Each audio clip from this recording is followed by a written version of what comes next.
Good evening to all of you. So today we will discuss about a romantic poem composed upon Westminster Bridge, which is written by William Wordsworth. So before we start the poem, we have to know about the title and some key facts about William Wordsworth. দেখো তোমরা বললে sir এই composed আপন Westminster bridge মানে কি? দেখো compose মানে হচ্ছে রিটেন। তার মানে তুমি হয়তো একটা চিঠি লিখলে, তুমি বললে যে আমি একটা লেটার কম্পোজ করলাম, তারপর আমরা বুঝতে পারলাম কম্পোজ মানে রিটেন বা কোনো কিছু রচনা করা। আপন মানে হচ্ছে ওপরে, আর ওয়েস্টমিনিস্টার ব্রিজ এটা হচ্ছে একটা নাম, একটা ব্রিজের নাম। ওয়েস্টমিনিস্টার লন্ডনের একটা ব্রিজ রয়েছে, সেই ব্রিজের নাম ওয়েস্টমিনিস্টার হয়েছে। এই টাইটেলটা মানে হচ্ছে ওয়েস্টমিনিস্টার ব্রিজের ওপরে লেখা। তার মানে তোমাদের বলি, এই যে উইলিয়াম ওয়ার্ডসওয়ার্থ আমাদের যে কবি আছেন, পোয়েট, তিনি একবার তার বোনকে নিয়ে ফ্রান্সের ক্যালিস নামক শহরে যাচ্ছিলেন, এবং সেখানে যাওয়ার পথে তিনি এই লন্ডনের যে ব্রিজ, ওয়েস্টমিনিস্টার ব্রিজে, সেখানে যখন পৌঁছান তিনি সেখানে দাঁড়িয়ে লন্ডন শহরের দিকে তাকিয়ে আমাদের এই পোয়েমটা, পুরো পোয়েমটা লিখে ফেলেন। ঠিক আছে, ওই যে লন্ডন শহরের যে সৌন্দর্য, সেই তোমরা দেখো এই ছবির মাধ্যমে তোমরা খুব ইজিলি বুঝতে পারবে। এই দেখো এখানে উইলিয়াম ওয়ার্ডসওয়ার্থ দাঁড়িয়ে রয়েছেন, এটা হচ্ছে ওয়েস্টমিনিস্টার ব্রিজ নামক যে ব্রিজটা, এইটা লন্ডন শহরের। আর একটা কথা বললাম না, এই যে নদী সেটা হচ্ছে টেমস। এই টেমস টেমস নদীর ওপরে যে ব্রিজ ওয়েস্টমিনিস্টার, তিনি দেখো এই দিকে লন্ডন শহরের দিকে তাকিয়ে রয়েছেন। আর তোমাদের পুরো 14টা লাইন, এই যে তোমাদের যে সনেটের 14টা লাইন, এই পুরো 14টা লাইন এই শহরের বিষয়, এই শহরের যে প্রকৃতির যে সৌন্দর্য, সেই বিষয়কে বলেছেন। বুঝতে পেরেছ? দেখো উইলিয়াম ওয়ার্ডসওয়ার্থ 7 এপ্রিল 1770 সালে কোকারমাউথ নামক শহরে জন্মগ্রহণ করেন। এই কোকারমাউথটা কোথায়? এটা হচ্ছে ইংল্যান্ডে। ঠিক আছে, তিনি মৃত্যুবরণ করেন 23 এপ্রিল 1850। তিনি ন্যাশনালিটিতে তিনি হচ্ছেন একজন ইংলিশ, যেমন আমাদের আর কে নারায়ণ হচ্ছেন একজন ইন্ডিয়ান, সেরকম তিনি একজন ইংলিশ পোয়েট। আর এই যে রোমান্টিসিজম বা তিনি একজন রোম্যান্টিক পোয়েট, আমরা জানি রোমান্টিক পোয়েট হচ্ছে তারা যারা কিনা নেচারকে নিয়ে লেখালেখি করে। এই যে নেচারের প্রতি উইলিয়াম ওয়ার্ডসওয়ার্থের এত বেশি ভালোবাসা বা এত গভীর প্রেম কেন? দেখো 8 বছর বয়সে তার মা মারা যান এবং 13 বছর বয়সে তার বাবা মারা যান। এরকম একজন ছেলে যাকে ভালোবাসার মতো মানে মানুষ এ দুনিয়াতে আর কেউ নেই, এ পৃথিবী তার জন্য অন্ধকার। কিন্তু আমরা জানি যে যার কেউ নেই তার নেচার আছে, তার প্রকৃতি আছে। তিনি প্রকৃতিকে ভালোবাসতে শুরু করেন এবং খুব ছোট মানে কম বয়সী নিজেকে একটা প্রমিনেন্ট কবি হয়ে গড়ে তোলেন। তোমাদের যদি উইলিয়াম ওয়ার্ডসওয়ার্থের ফেমাস ওয়ার্ক বলি, তাহলে লিরিক্যাল ব্যালেড, যেটা 1798 সালে তিনি এই ওয়ার্কটা লিখেছিলেন, লিরিক্যাল ব্যালেড। আর স্যামুয়েল টেলর কোলরিজের সাথে দ্য প্রিলিউড নামক তার একটা ওয়ার্ক ছিল। এই দুটি ওয়ার্ক তার খুব বেশি ফেমাস, তাছাড়াও বিভিন্ন ধরনের ওয়ার্ক ছিল। ঠিক আছে, এই যে মেজর থিমস, উইলিয়াম ওয়ার্ডসওয়ার্থের যে কবিতা, তার থিম বা সিনারিওটি কী থাকতো? বেশিরভাগ নেচারকে নিয়ে বা চাইল্ডহুডকে নিয়ে বা মেমোরি বা ইমাজিনেশন, তাছাড়া সাধারণ মানুষের, সরি এটা দেখে নাও, এই যে common life of ordinary people, খুব সাধারণ মানুষের সাধারণ জীবনযাপন নিয়ে তার লেখাগুলি থাকতো। নেচার, প্রকৃতি, স্মৃতি, কল্পনা, এইসব বিষয়কে নিয়ে তিনি লেখালেখি বেশি করতেন। তোমাদের ইতিমধ্যে বলে ফেলেছি যে তার একমাত্র সিস্টার হচ্ছেন ডরোথি ওয়ার্ডসওয়ার্থ। আর এই যে পোয়েট লরেট, ব্রিটেনের পোয়েট লরেট মানে কি? দেখো পোয়েট লরেট হচ্ছে একজন অফিসিয়াল পোয়েট যাকে অ্যাপয়েন্ট করা হয় গভর্নমেন্টের দ্বারা। তার মানে তুমি বুঝতে পারছো তিনি একজন খুব প্রমিনেন্ট পোয়েট তখনের, বা খুব ফেমাস 1843 থেকে 1850 সাল অবধি। অবধি বুঝতে পেরেছো? চলো আমরা কথা না বাড়িয়ে আমরা আমাদের যে এই যে আমাদের পোয়েম কম্পোজড আপন ওয়েস্টমিনিস্টার ব্রিজ, আমরা জানি এটা সেপ্টেম্বর 3, 1802 সালে লেখা হয়েছিল।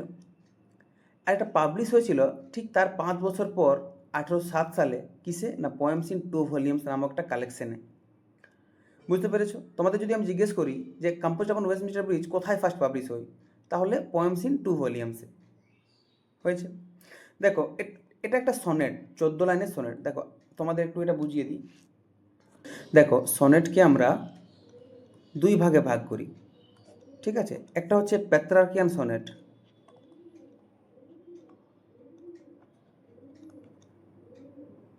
দেখো দ্বিতীয়টা হচ্ছে শেক্সপিয়ারিয়ান সনেট, ঠিক আছে? এই পেত্রার্কিয়ান সনেটকে আবার ইতালিয়ান সনেটও আমরা বলি। পেত্রার্কিয়ান সনেট পেত্রার্কের নাম অনুসারে এবং শেক্সপিয়ারিয়ান সনেট উইলিয়াম শেক্সপিয়ারের নাম অনুসারে দেওয়া হয়। আর ইতালি থেকে পেত্রার্ক বিলং করেন, সেই জন্য একে ইতালিয়ান সনেটও বলা হয়।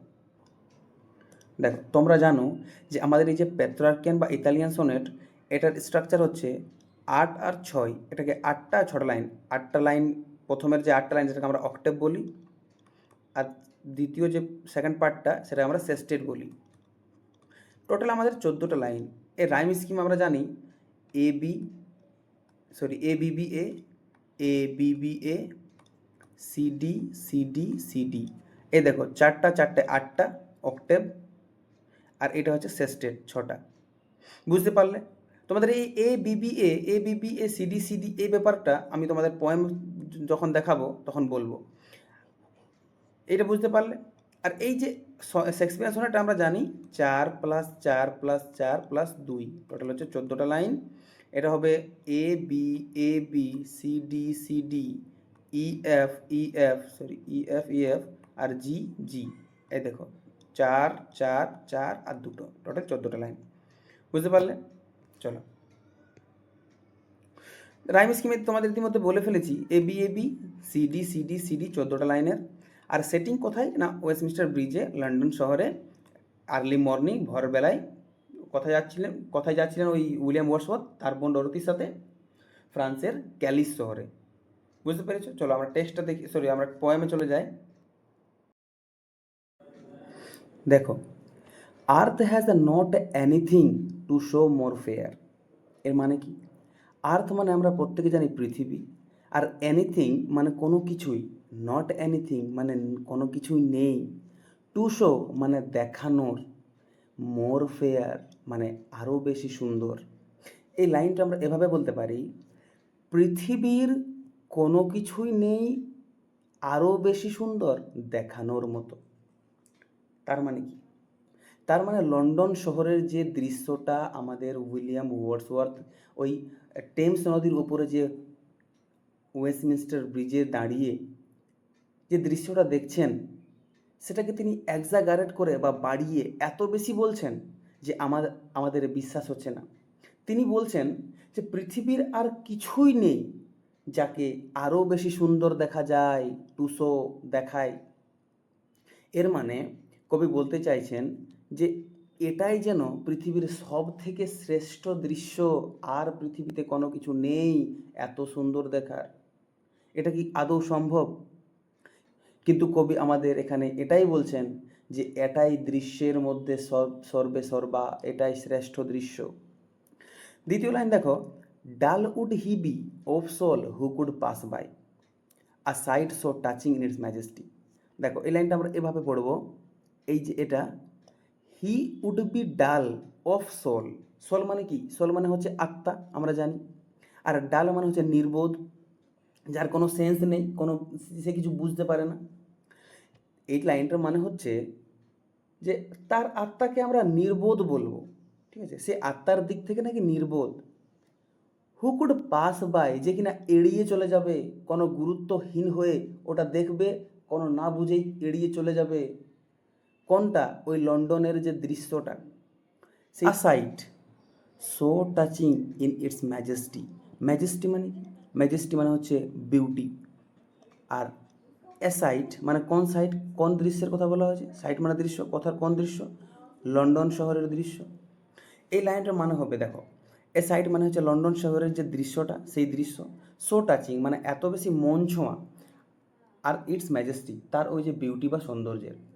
লাইনটার মানে হবে এমন এক দৃশ্য যা তার মহিমায় বা সৌন্দর্যে অত্যন্ত মন ছোঁয়া বা হৃদয়স্পর্শী। এটাই তো।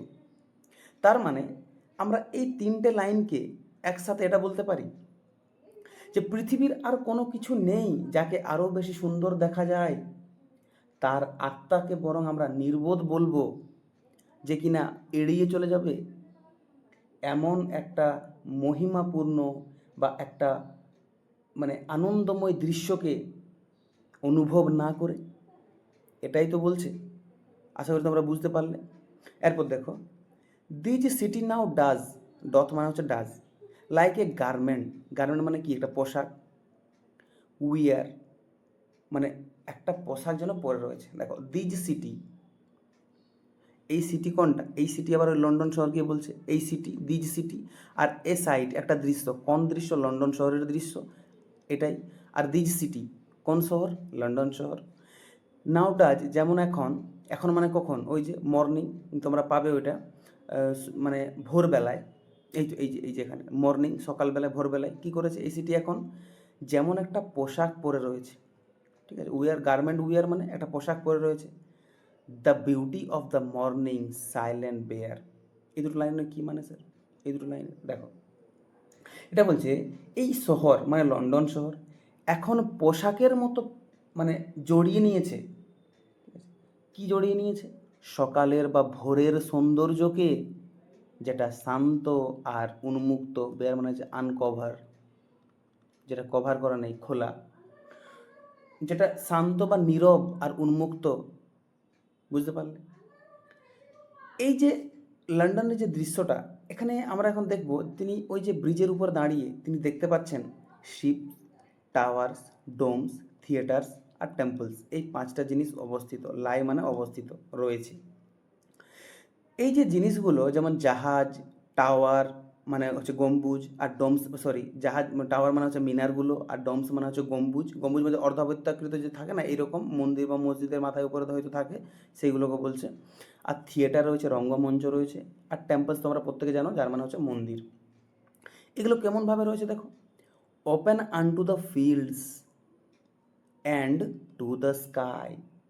তার মানে এই যে সব এই জিনিসগুলো খোলা মাঠের ওপরে আর আকাশের নিচে উন্মুক্ত রয়েছে, মানে কোনো কিছু কভার করা নেই। বুঝতে পারলে? আর এই দৃশ্যটা কেমন দেখাচ্ছে দেখো, all bright and glittering in in the smokeless air, আর সব কিছু উজ্জ্বল দেখাচ্ছে আর ঝলমল করছে স্মোকলেস এয়ার। তোমরা বলো স্যার স্মোকলেস এয়ার মানে তো আমরা জানি ধোঁয়াহীন বাতাস।